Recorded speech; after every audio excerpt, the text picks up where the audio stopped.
Puji Bapak Yahweh.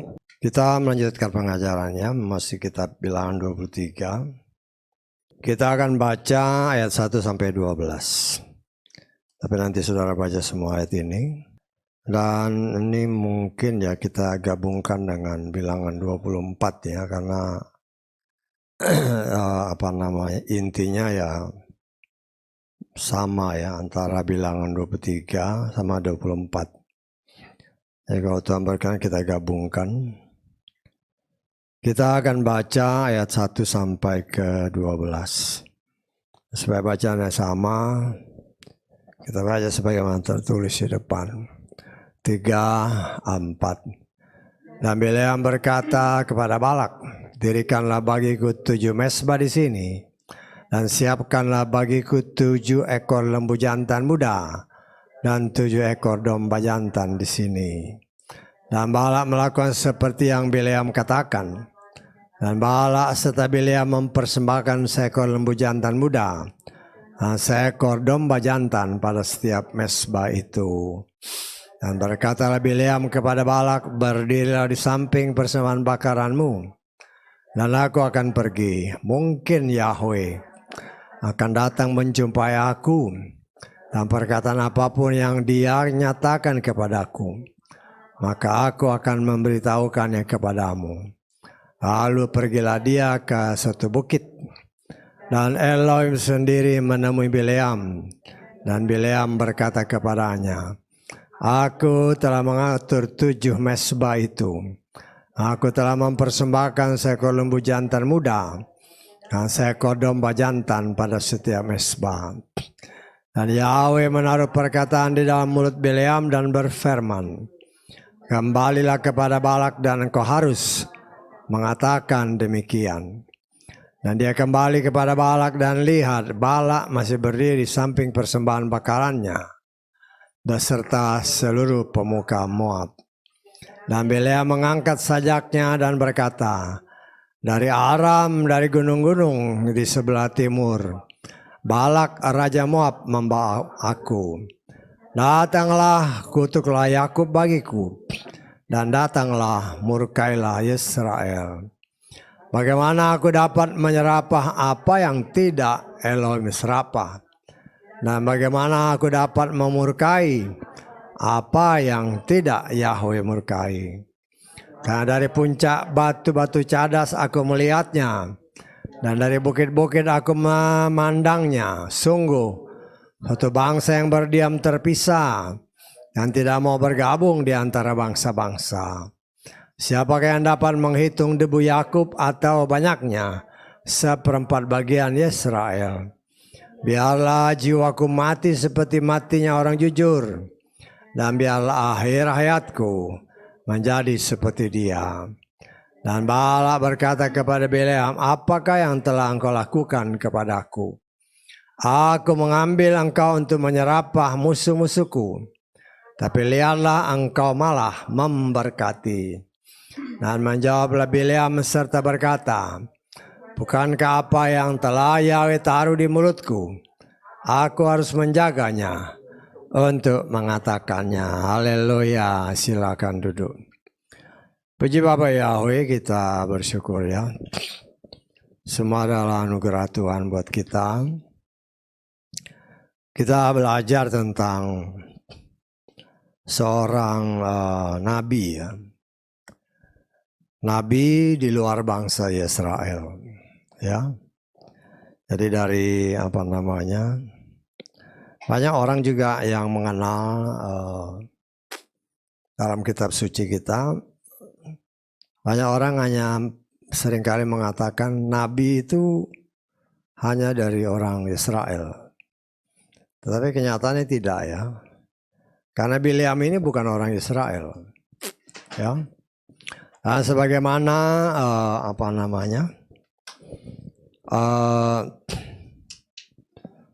karakter Nabi itu seperti yang tertulis dalam kitab Bilangan 12. Mungkin kita juga bisa berkata, Bileam itu pun seorang Nabi ya. Tetapi dia bukan Nabi dari keturunan Yakub. bukan dari bangsa Israel. Ya. Dan kita mengucap syukur ya kalau kita perhatikan baik-baik. Nabi-nabi ini di luar bangsa Israel. Ya. Mereka tidak, boleh saya katakan ya, tidak pernah mengenal apa yang disebut Torah ya. Boleh dikatakan seperti itu, ya. Jadi kita melihat di sini, kenapa saya katakan begitu? Ketika Torah diturunkan kan melalui Moshe kepada bangsa Israel. Sedang pada saat yang bersamaan si Bileam ini juga sudah hidup ya kurang lebih dalam waktu yang sama seperti si Moshe. Ya, Bileam sama Moshe ya dapat dikatakan waktu yang hampir bersamaan. Tetapi tidak ada ayat-ayat yang menyatakan bahwa Bileam itu mengerti Torah, aturan, perintah, dan ketetapan Tuhan yang diberikan kepada bangsa Israel melalui Moshe. Ya. Jadi kita lihat sini ya itulah cara Tuhannya. Terus bagaimana mereka bisa, kan Bileam ini dia nggak pernah ketemu sama siapa Moshe kan. Tidak pernah belajar mempersembahkan korban. Tetapi yang mereka atau yang dipersembahkan si Bileam, dia perintahkan Balak siapkan 7 mesbah. Ya. 7 mesbah, kemudian disiapkan juga korban-korban, baik itu lembu muda maupun domba. Ya.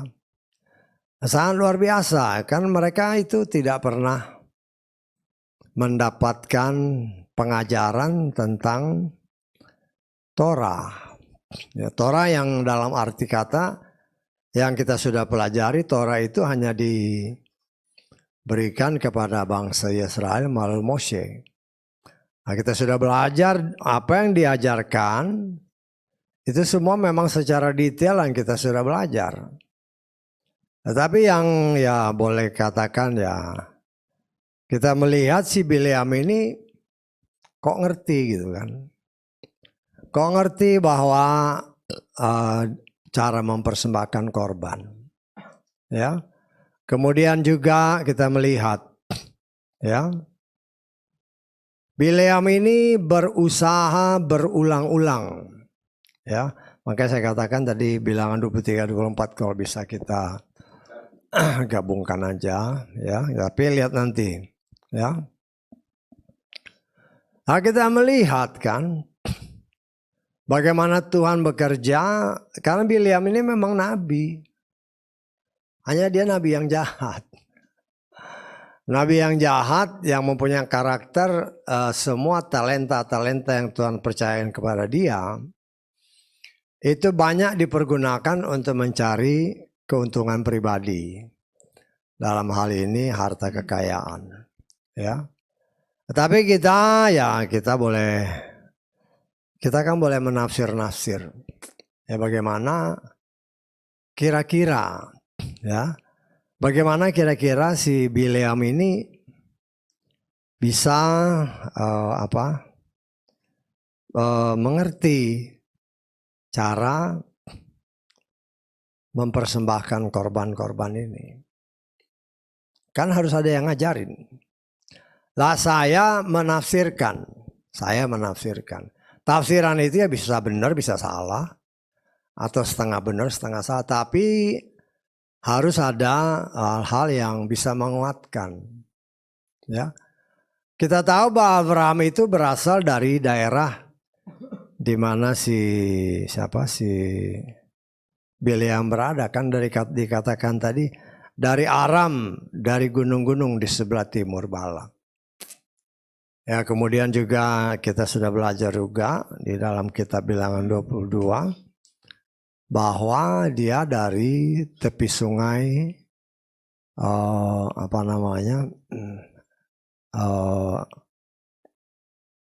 Efrat kan. Jadi ya kita melihat di sini bagaimana sih Kita akan belajar untuk mengetahui bagaimana dia seorang nabi, dia nggak pernah ketemu Mose, dia tidak pernah mendapatkan pengajaran tentang Torah, kok dia tahu mempersembahkan korban kayak begini, ya. Dan saya menafsirkan seperti yang saya katakan tadi, ya.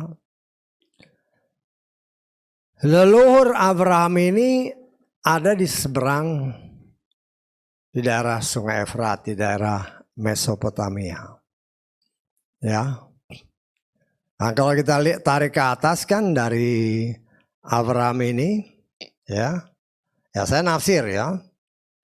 Abraham ini kan di atasnya termasuk ada Tera, Nahor, Seruk, ya terus sampai ke Nuh, ya itu sumbernya sama. Dan saya sangat percaya bahwa Abraham ini sebagaimana kalau saudara buat lifetime-nya mereka, Abraham itu masih ketemu sama Nuh sampai kurang lebih 57 tahun. 57-58 tahun. Masih ketemu sama Nuh. Bahkan seperti yang seringkali saya katakan, anak Nuh yang bernama Sem itu umurnya lebih panjang dari Abraham. Ya. Dan saya percaya Nuh sebagaimana apa yang tertulis dalam kitab Kejadian, setelah air bah dia mempersembahkan korban kepada Bapa Yahweh. Nah, saya menafsirkan dari situlah kira-kira si Bileam ini mendapatkan pengetahuan bagaimana mempersembahkan korban. Ya, mempersembahkan korban kepada Bapa Yahweh. Nah, kita melihat orang seperti Bileam sesuai dengan namanya.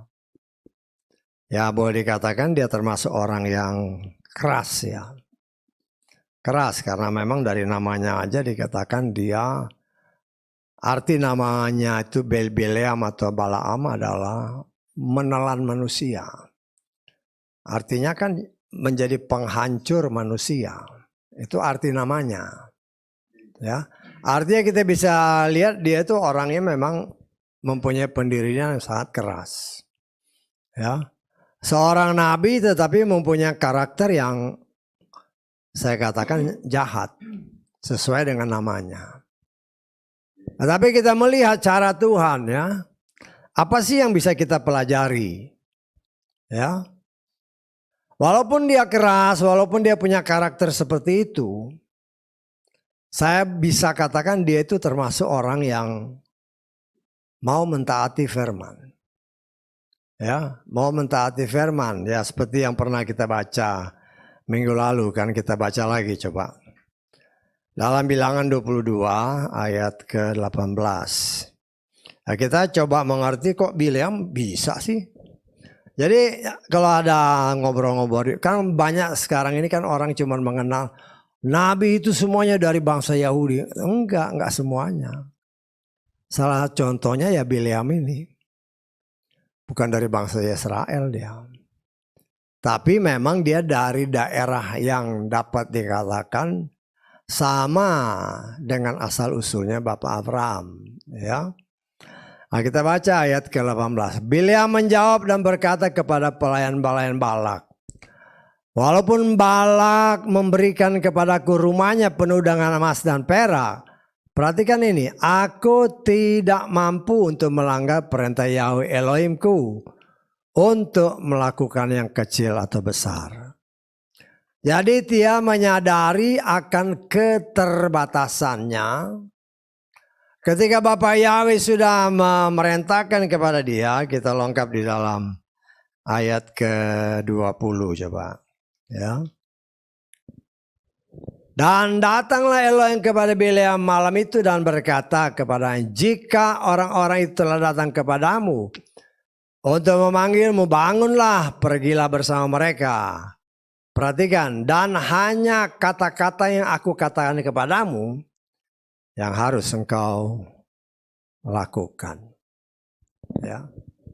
Karena itu dia bilang di situ kan, dia tidak bisa melawan Tuhannya, Elohimnya, Yahweh.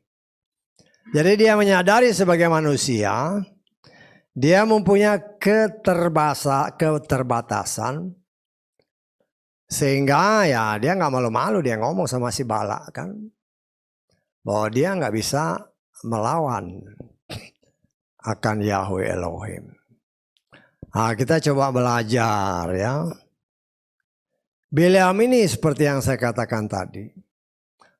Saya melihat dia karakternya termasuk karakter yang keras. Berkeinginan keras. Artinya kalau dia sudah kepengen sesuatu, dia akan berusaha mendapatkan apa yang dia inginkan. Buktinya apa? Buktinya sejak pertama Tuhan sudah ngomong sama si Bileam, ya, jangan kau kutuki bangsa yang sudah diberkati.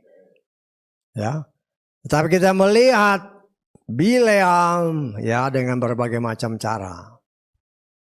Dia berusaha melunakkan hati Tuhan dengan membawa korban-korban persembahan dari setiap 7 mesbah korban. Ya, 7 itu angka yang sempurna. Ya, dia bukan mempersembahkan 1 tapi 7. 7 dengan lembu dan domba. Dan itu bukan hanya di satu tempat, di beberapa tempat, 3 atau 4 tempat. Dia keras pokoknya, dia berusaha untuk, atau dapat dikatakan dia berusaha melunakkan hati Bapa Yahweh dengan memberikan persembahan-persembahan di beberapa tempat. Ya. Tetapi Tuhan tetap teguh pada apa yang dia katakan. Apa yang Tuhan sudah nyatakan itu tidak akan berubah. Ya, sehingga kita melihat di sini ya dia mulai belajar ya. Karena tadinya Bileam itu kan tidak mengerti bahwa bangsa Israel ini adalah bangsa pilihan Tuhan. Dia nggak ngerti.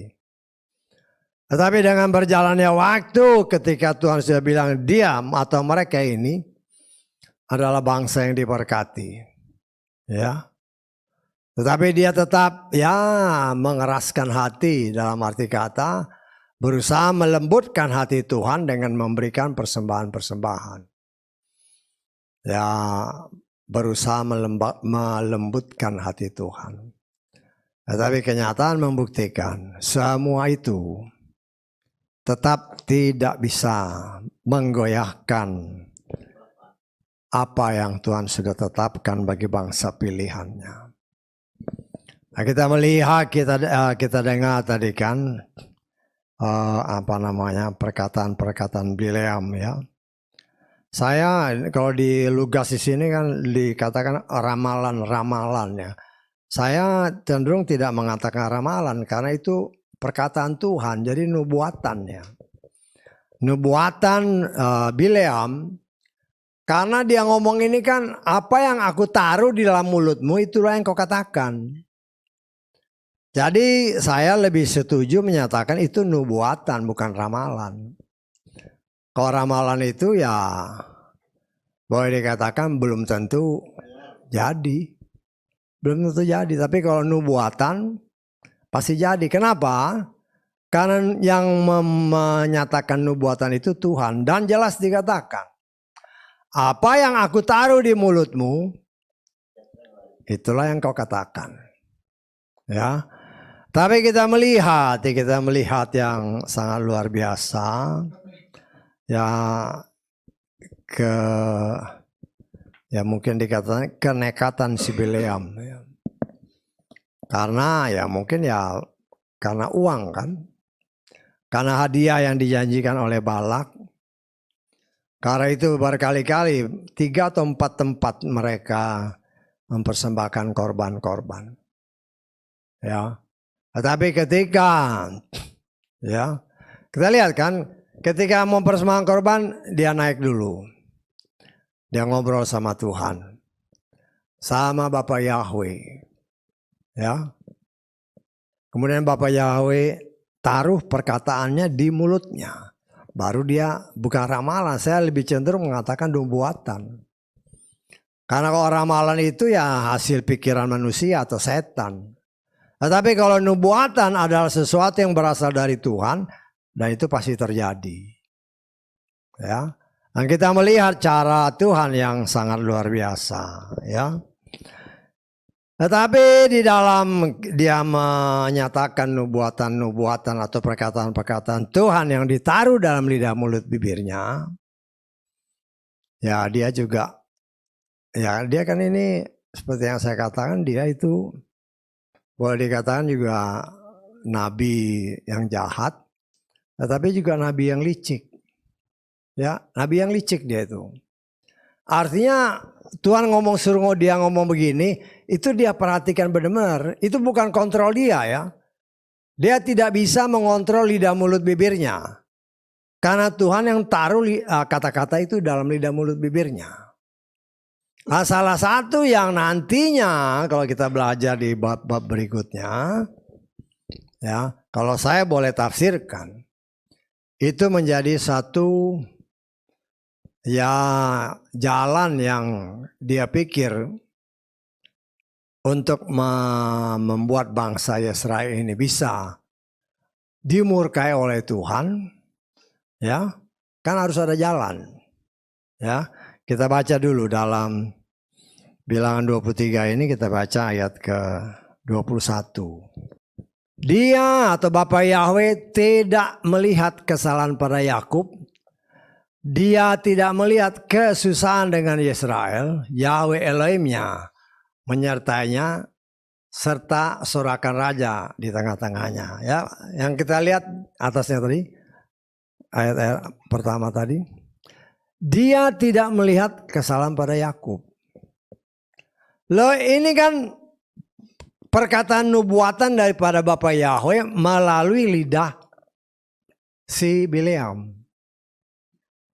Loh, karena Bapa Yahweh tidak melihat ada kesalahan pada si bangsa Israel, makanya mereka dilindungi. Saya tangkap. Tetapi ini kalau saya boleh katakan satu poin bagi si Bileam yang nantinya akan dipakai untuk membuat ya murka Tuhan turun atas bangsa ini. Ya. Karena itu di dalam kitab kita baca dulu lah bilangan kita lengkap dulu lah ya. Bilangan 25 ayat 1 dan 2. Ya, Israel tinggal di Sitim dan bangsa itu apa? Mulai berbuat lacur dengan anak-anak perempuan Moab. Nah, mereka mengajak bangsa itu kepada korban ilah-ilah mereka. Dan bangsa itu makan serta bersujud kepada ilah-ilah mereka. Inilah yang dikatakan dalam kitab Wahyu. Ya, kita lihat dalam kitab Wahyu ya. Karena tadi kata-kata itu yang menjadi poin bagi si Bileam. Dia menganggap wah ini bisa dipakai sebagai alat untuk membuat bangsa ini jatuh hanya dengan satu cara. Ya. Karena itu dikatakan dalam Wahyu pasal pasal kedua ya. Ayat ke-14. Namun aku mempunyai beberapa hal terhadap engkau, bahwa di situ engkau memiliki mereka yang memegang apa? Pengajaran Bileam yang mengajarkan kepada Balak untuk memasang sandungan di hadapan anak suci Israel agar memakan yang dikorbankan kepada berhala dan melakukan percabulan, ya, seperti Bilangan 25 tadi. Ya. Karena saya katakan tadi, Bileam itu jahat dan licik. Ketika Tuhan menaruh perkataannya di dalam lidah mulut bibirnya, dia perhatikan ayat-ayat tadi itu. Dalam Bilangan 23 ayat ke-21. Dia, Bapa Yahweh, tidak melihat kesalahan pada Yakub. Lah ini satu poin bagi dia, Kalau dia bisa membuat bangsa ini melakukan dosa, otomatis Tuhan menjauh dari dia. Bisa tangkap ya? Nah itulah yang dilakukan. Baik dalam kitab Wahyu maupun dalam kitab Bilangan 25. Ya. Walaupun tidak diceritakan bahwa dia secara detail mengajarin si Balak. Tetapi saya percaya dalam kitab Wahyu pasal kedua tadi itu cukup jelas. Bahwa hanya satu cara untuk membuat ini bisa ditaklukkan. Bangsa pilihan Tuhan ini. Ya. Bagaimana caranya? Memisahkan dia dari Tuhannya. Bagaimana? Buat bangsa ini supaya mereka bisa menyembah kepada berhala. Dan kenyataan membuktikan mereka berhasil. Dan memang dari kitab-kitab yang sudah kita pelajari, setiap bangsa ini berbuat zina dengan bangsa lain, dengan berhala-berhalanya, Tuhan menjauh. Ketika Tuhan menjauh, mereka diserang, mereka kalah. Ya, termasuk ketika zaman raja-raja kan.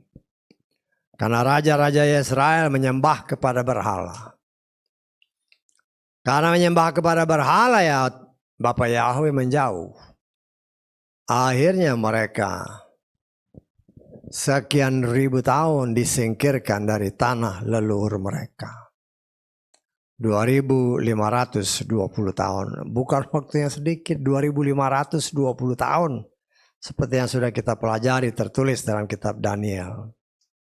Ya. Tetapi itulah skenario daripada Bapak sendiri.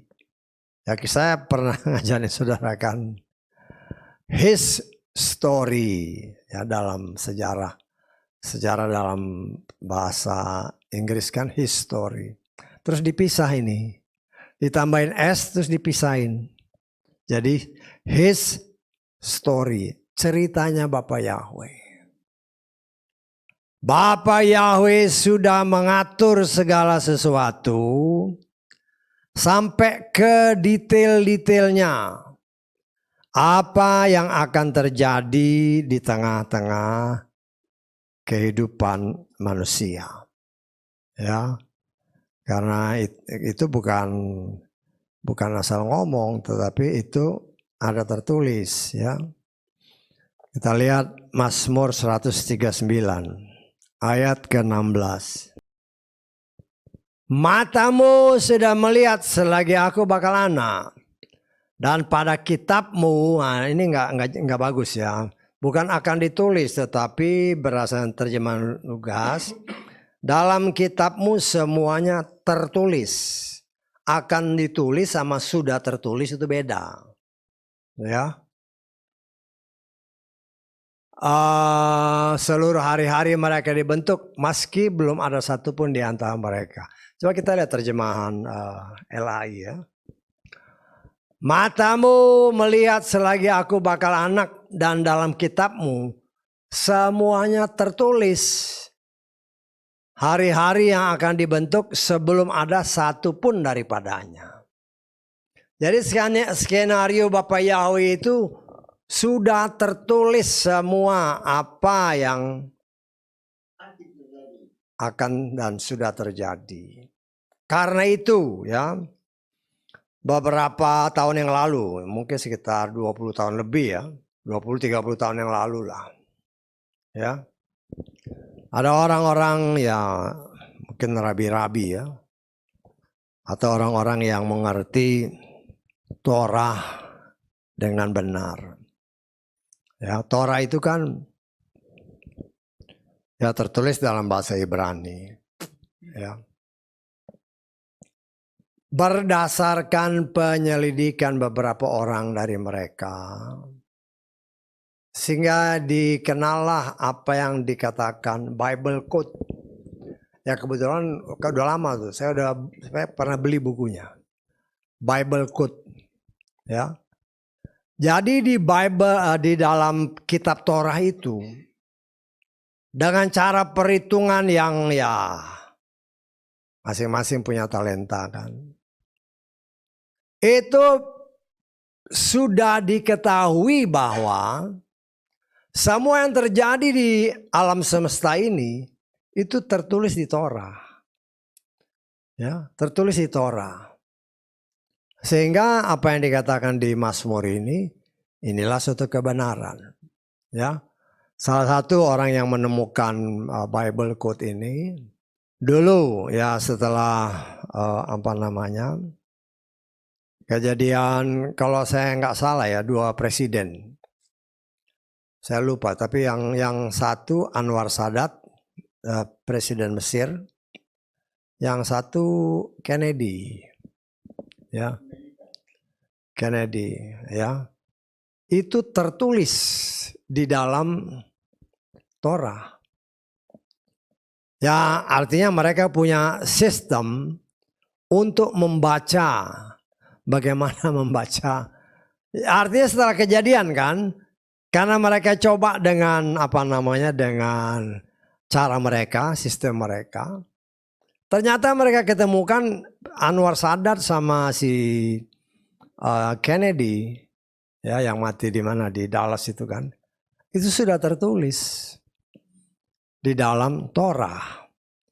Nah, saya sih nggak heran karena berdasarkan ayat-ayat ini semua sudah tertulis, ya. Jadi kita melihat di sini ya cara Tuhan. Kalau kita mau berpegang pada ayat ini, termasuk hidup saya, hidup saudara, itu sudah tertulis. Cuman yang tahu itu hanya Tuhan. Dan orang-orang yang diberikan talenta, sehingga mendapatkan ya dalam tanda kutip pengetahuan untuk Bible quote ini, mereka bisa dapatkan tepat dengan cara-caranya. Ya, salah satu caranya kan, dia itu umpamanya ada 50 huruf gini kan. Nah itu dilengkap-lengkap dari huruf pertama, terus huruf kelima, huruf ke-10, huruf ke-15, huruf ke-20, itu ternyata ada artinya. Kadang-kadang lurus begini, kadang-kadang vertikal gini, kadang-kadang miring begini. Tapi itu tentunya memerlukan satu ya usaha yang luar biasa. Tetapi paling sedikit apa yang ditulis di sini itu adalah suatu kebenaran yang telah terbukti. Telah terbukti itu terjadi. Nah, kita sebagai anak-anak Tuhan, ya kita melihat apa yang tadi dikatakan kan. Nah, siapa si Bileam ini? Bileam ini ya apa yang kita bisa petik dari tingkah laku Bileam ini? Karakter Bileam, kita ngambil yang positif ya. Bukan main ngambil aja, memang dia nabi. Ya. Bagaimana dia jadi nabi ya itu kan urusan dia dengan Tuhan. Karena ada orang yang memang diangkat Tuhan sebagai nabinya.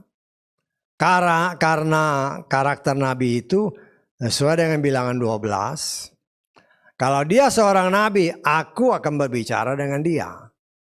Melalui mimpi, melalui penglihatan. Dan itu kan terjadi pada si Bileam.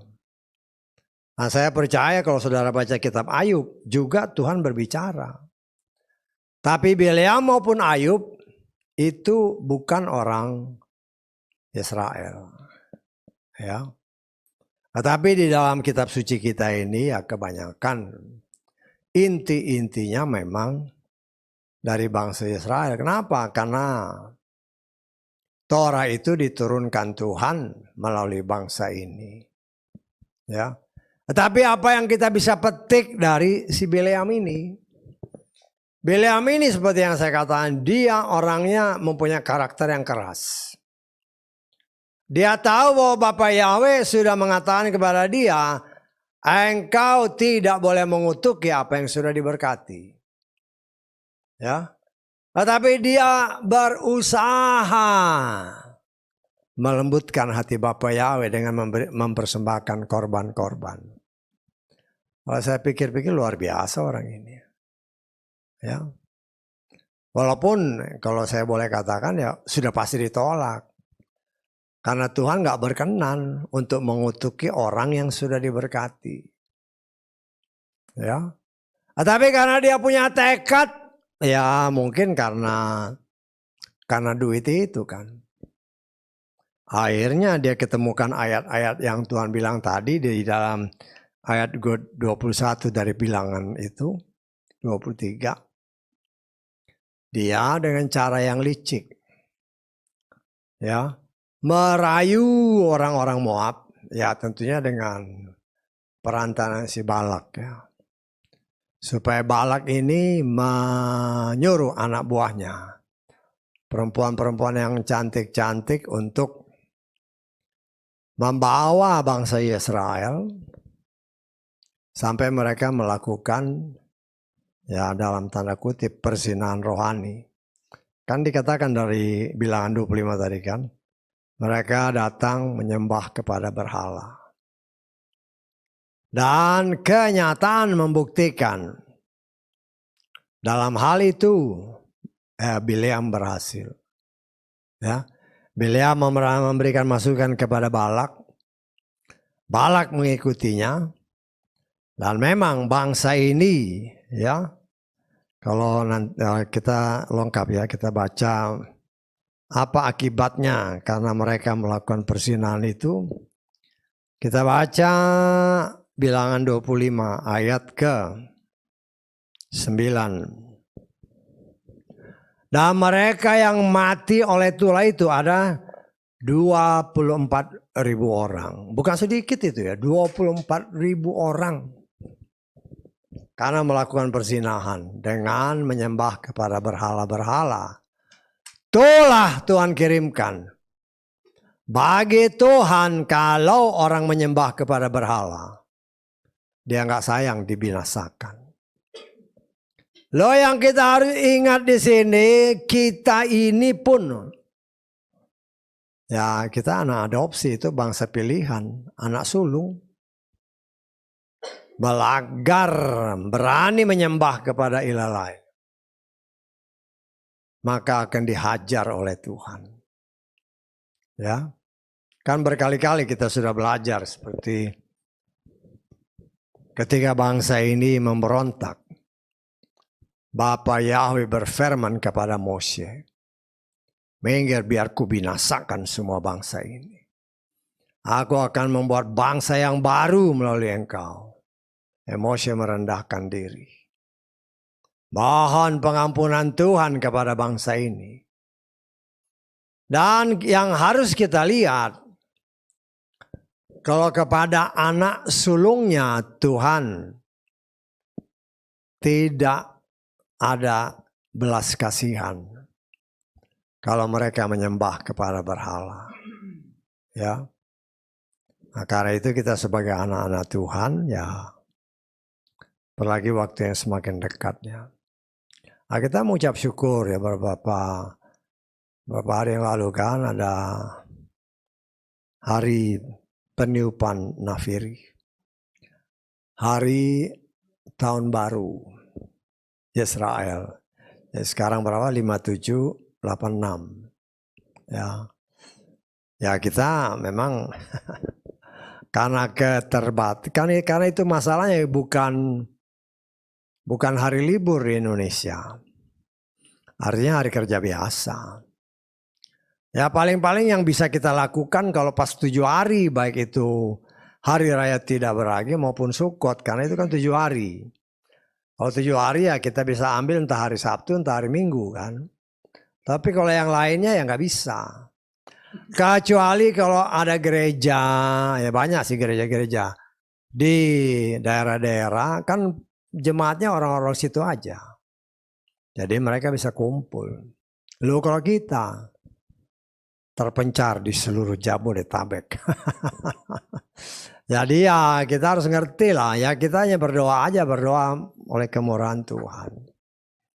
Nah, saya juga ya mungkin itulah salah satu yang ditafsirkan oleh orang. Ya sebenarnya bukan pelayan Tuhan yang meramalkan pengangkatan tanggal berapa 23 kemarin, tapi ada di Afrika juga begitu. Ya, di Afrika. Artinya di beberapa tempat yang mungkin gurunya sama. Tapi jelas-jelas itu adalah kebohongan, dusta. Karena tidak ada orang yang tahu, kan firman Tuhan bilang. Kita jangan lawan firman. Ya. Nah, kita melihat banyak orang yang, ya saya nggak tahu apa orang ini yang mengaku diri pelayan Tuhan apa masih dipercaya. Ya nggak tahu. Tetapi masalahnya sesuai dengan 2 Tesalonika pasal 2 yang kita sudah pelajari, banyak orang yang percaya kepada dusta. Akhirnya diberi roh dusta. Kan kita sudah belajar kan? Kita lihat lagi di dalam 2 Tesalonika 2. Dan itu yang terjadi saat ini ya. Di seluruh dunia. Dan Tuhan mengingatkan kita bahwa ya itu sudah dinubuatkan. 2 Tesalonika 2 ayat ke-11. Dan karena itulah Elohim akan mengirimkan daya kerja kesesatan kepada mereka supaya mereka percaya pada kepalsuan. Coba kita lihat terjemahan Elai. Itulah sebabnya Tuhan mendatangkan kesesatan atas mereka yang menyebabkan apa? Mereka percaya kepada dusta. Karena percaya kepada dusta, ya udah diberikan roh dusta. Ya, ya kita melihatlah orang-orang seperti ini yang, wah waktu mau bikin pernyataan itu kan. Menurut pengakuan, wah saya sudah dilarang gini. Tapi ya nekat. Ya saya bilang sih orang ini bodoh, nggak ada hikmat sama sekali. Berarti dia tidak belajar firman, walaupun namanya pelayan Tuhan. Udah jelas-jelas Yesus bilang nggak ada yang tahu, masih nekat. Itulah roh dusta ya. Dia percaya kepada roh dusta. Dan mungkin karena banyak juga orang-orang ya yang percaya orang-orang percaya kepada Bapa Yahweh juga. Menganggap bahwa ini peniupan nafiri. Wah ini ada sesuatu. Ya mungkin itu yang menjadi salah satu patokan mereka. Ya kan ya masa pengangkatan itu kan ada banyak kriterianya. Semuanya itu harus digenapi. Jadi nggak bisa asal asal main ngomong aja. Tetapi itulah yang terjadi dan memang ya saya lihat di media, saya nggak tahu apa saudara lihat di Afrika mereka pergi ke hutan-hutan. Mau ngapain ke hutan-hutan? Ya, pergi ke hutan-hutan mau pengangkatan. Dan saya harus berani menyatakan baik kepada kita yang di sini engkau yang ada di luar sana. Kalau engkau tidak percaya kepada Bapa Yahweh di dalam Adonai Yeshua Masya, jangan mimpi engkau diangkat. Gak bisa. Saya berani katakan itu. Kenapa? Karena keselamatan itu tidak ada dalam nama yang lain kecuali nama Yeshua HaMashiach. Ada yang lain, bukan nama Yesus, bukan nama Yahshua, bukan nama Yesus, bukan. Nah itulah yang saya katakan, passwordnya itu Yeshua. Engkau salah masuk password, nggak bakal kebuka pintu keselamatan. Bukan lagi waktunya untuk, aduh nanti tersinggung, tersinggung ya biarin aja. Ya, karena orang nggak ngerti kenapa nama Yesus itu lebih terkenal. Ya, dan dari mana nama itu yang harusnya diselidiki. Karena orang Ibrani kalau kau dengar mereka nyanyi dalam bahasa Ibrani mereka nggak panggil Yesus, dia panggil Yeshua. Lu kok mau ngelawan? Jangan ngelawan. Itu keselamatan memang dari sononya, dari bangsa ini. Karena itu saya berani menegaskan, walaupun penyembah Yesus itu banyak ya. Ngotot mereka. Ngotot sih boleh aja. Ya. Tetapi cobalah dengan hikmat sebentar. Ya. Karena di kayu salib itu ada 3 tulisan. Ada YHWH, ada INRI, ada INBI. Justru yang dikenal itu INRI, Yesus. Dari situlah asal muasal nama Yesus. Ya. Loh, ya bagi saya sih, saya berkewajiban memberitahu walaupun mungkin banyak orang marah. Lebih baik marah, tapi kemudian dia dengar nanti dia mikir kan. Dia mikir karena memang ya orang Yahudi itu tidak manggil nama itu. Dia panggil nama Yeshua. Tetapi karena apa yang dikatakan 2 Tesalonika tadi. Banyak orang lebih percaya roh dusta. Ya akhirnya dikasih roh dusta. Kan sayang. Kalau akhirnya udah capek-capek nggak diangkat. Jangan mimpi untuk diangkat ya. Kalau engkau tidak menyembah Tuhan yang benar. Jangan mimpi. Nah, saya sih ngomong apa adanya. Nah, saya bisa buktikan. Ada tertulis. Kan jelas di dalam Kisah Rasul pasal 4. Keselamatan itu tidak ada dalam nama yang lain. Ya. Dalam 2 Korintus pasal 11 dikatakan oleh Rasul Paulus ayat keempat. Ya. Ada nama Yeshua yang lain yang tidak pernah kami beritakan. Para murid bergaul dengan Yeshua, nama Yesus itu belum ada. Nama Yesus nanti setelah Yeshua digantung di kayu salib. Ya.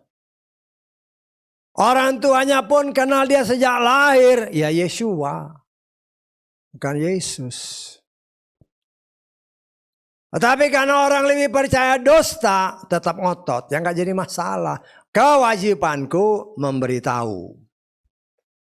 Kau terima, ya berdoa supaya bisa memperoleh kasih karunia Tuhan. Kau gak terima, ya gak masalah. Kenapa? Karena ada tertulis Yeskiel 3. Kita baca ayat ke berapa itu? 18. Ketika aku berkata kepada orang jahat, engkau akan mati. Dan engkau tidak memperingatkan dia. Dan engkau tidak berbicara untuk memperingatkan orang jahat itu. Dari jalan hidupnya yang jahat untuk menyelamatkan hidupnya. Dia, orang jahat itu akan mati di dalam kejahatannya. Tetapi aku akan menuntut darahnya dari tanganmu. Oh itu jahat loh. Apa sih yang jahat? Jahat itu ya melawan firman. Melawan firman. Saya berkewajiban memberitahu. Kenapa? Kalau saya tidak beritahu, orang itu mati, ya saya yang tanggung. Gak mau saya.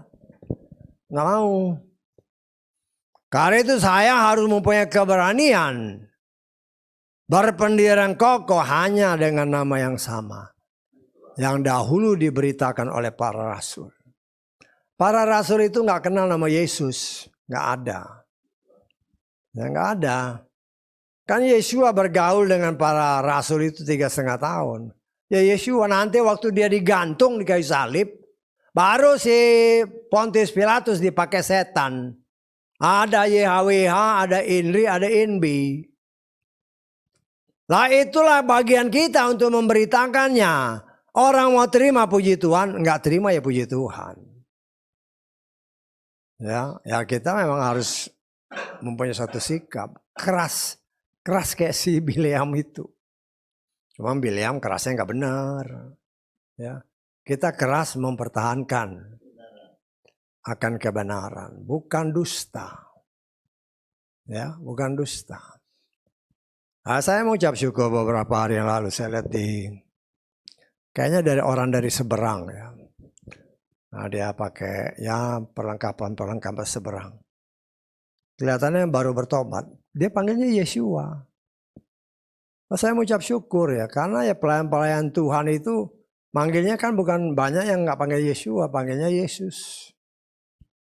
Ya, padahal ya saya pernah dengar satu orang apologet yang ya banyak disukai orang-orang dan memang ya banyak orang yang bertobat karena dia. Ya, dia ngomong sama waktu dia berbicara dengan salah seorang agama seberang. Kamu cari di Google bahasa Ibraninya Yesus itu apa? Yeshua. Yeshua. Jadi nggak bisa dirubah. Ya, kan kita bisa Google kan. Yesus dalam bahasa Ibrani apa? Yeshua. Ya itulah namanya, itulah passwordnya. Jangan ngotot, nggak ada gunanya ngotot-ngotot. Karena orang ngotot itu mempertaruhkan keselamatannya. Berpikirlah dengan jernih. Berpikirlah dengan jernih. Supaya kita bisa mendapatkan yang benar. Ya, kita belajar dari apa yang tadi kita baca. Hal-hal yang baik yang kita bisa contoh. Bileam, nabi, walaupun nabi jahat. Tapi dia berusaha keras apabila mungkin melunakkan hati Bapa Yahweh dengan mempersembahkan korban-korban. Ya, walaupun doanya nggak dijawab. Ya. Tetapi masalah yang kita lihat, kalau saudara baca di bilangan 22-23, Bapak Yahweh ketemu sama dia, ngomong.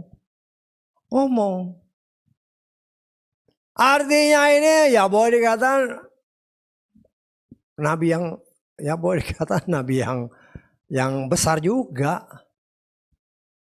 Kan dia bilang sama si Balak nih, siapkan ya, aku naik dulu ke atas. Mungkin Bapak Yahweh ketemu. Artinya bisa saya tafsirkan dia ini termasuk nabi yang besar. Hanya jahat itu aja. Yang harus kita contoh, ambil positifnya, yang baiknya. Bagaimana untuk melembutkan hati Tuhan? Yaitu mempersembahkan korban. Tetapi ya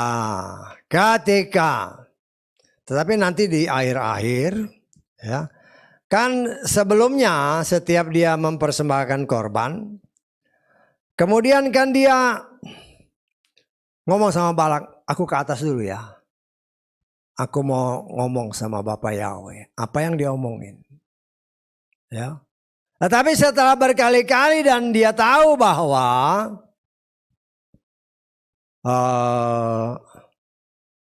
Bapak Yahweh tidak mengizinkannya, berlakulah, kita lihat bilangan 24 ini. Ayat 1. Bileam melihat bahwa baik di mata Yahweh untuk memberkati Israel. Maka apa? Dia tidak pergi mencari mantra seperti pada waktu sebelumnya. Dia menghadapkan wajahnya ke arah padang gurun. Dia sebelumnya kan, dia habis persembahan korban, dia naik.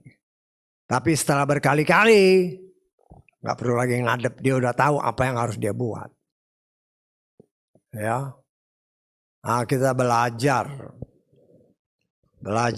Artinya seperti yang tadi saya katakan, Bileam itu nabi tetapi dia bukan orang Israel.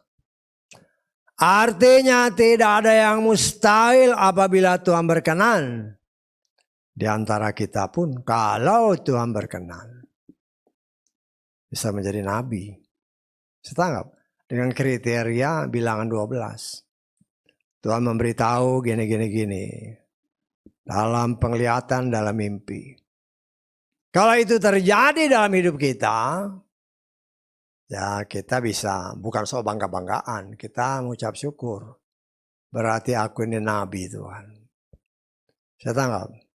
Karena itu ya berusaha. Tidak ada yang mustahil. Tidak ada yang mustahil, ya kita berusaha melaksanakan ibadah kita dengan sungguh-sungguh. Ya. Nah, saya percaya itulah yang Tuhan kehendaki. Karena itu saudaraku yang dikasih oleh Bapak Yahweh. Nanti saudara baca ya, Bilangan 23-24. Karena minggu depan ya mungkin kalau Tuhan berkenan kita akan Bilangan 25 seterusnya. Karena isinya, intinya yang 23-24 itu, atau dari 22, 23-24, isinya hampir sama. Ya, hanya kalau saya boleh ingatkan yang pernah disampaikan Denny ya. Kalau kita baca Bilangan 23 ayat ke-19 yang membuat ada beberapa orang ya memakai ayat ini akhirnya ya bisa kesesat. Elohim bukanlah manusia sehingga dia berdusta. Juga bukan anak, juga bukan seorang anak manusia sehingga dia menyesal. Loh, ayat-ayat ini akhirnya ada orang yang tidak percaya Yeshua. Karena ini, padahal ya itulah kalau baca cuma sepotong-sepotong, tidak mengerti apa artinya ini. Ya. Tetapi kita mengucap syukur dengan adanya media-media ini, kita bisa melihat, oh cara orang ini menyerap firman kayak begini gitu loh. Jangan heran kalau bisa tersesat. Harusnya kan dimeditasi. Karena ayat ini seperti yang pernah dikatakan kan. Orang jadi nggak percaya Yeshua itu sebagai Tuhan. Loh. Artinya dia nggak percaya bahwa Yeshua itu firman. Ya, kita harus ingat baik-baik, Yeshua itu firman Yahweh. Saya ngomong ini, apa yang saya ngomong itulah saya. Ya, tetapi bedanya ketika Bapak Yahweh berfirman, lo mujizat terjadi. Kan dia katakan, ya, segala sesuatu diciptakan oleh dia, oleh firman, oleh Yeshua. Jadi jangan sampai kita tersesat dengan begitu banyak pengetahuan-pengetahuan orang-orang yang hanya ya karena tidak percaya, ya akhirnya ya karena lebih percaya dusta ya akhirnya belok. Jadi yang harus saya ingatkan buat kita semua yang di sini dan kau yang di luar. Yeshua itu firman Yahweh. Firman atau perkataan Yahweh, perkataan itulah yang menciptakan. Ya, kan jadilah terang ya. Jadi ya yang ngomong yang jadi terang itu ya Yeshua. Dia ada sebelum segala sesuatu ada. Kan dia katakan gitu kan. Karena yang menciptakan sesuatu itu ya firman itu, yaitu Yeshua. Nah, jangan sampai kita terkecoh dengan begitu banyak ajaran-ajaran karena tidak mengerti dengan sungguh-sungguh, akhirnya bisa membuat orang tersesat. Haleluya, kita bangkit berdiri.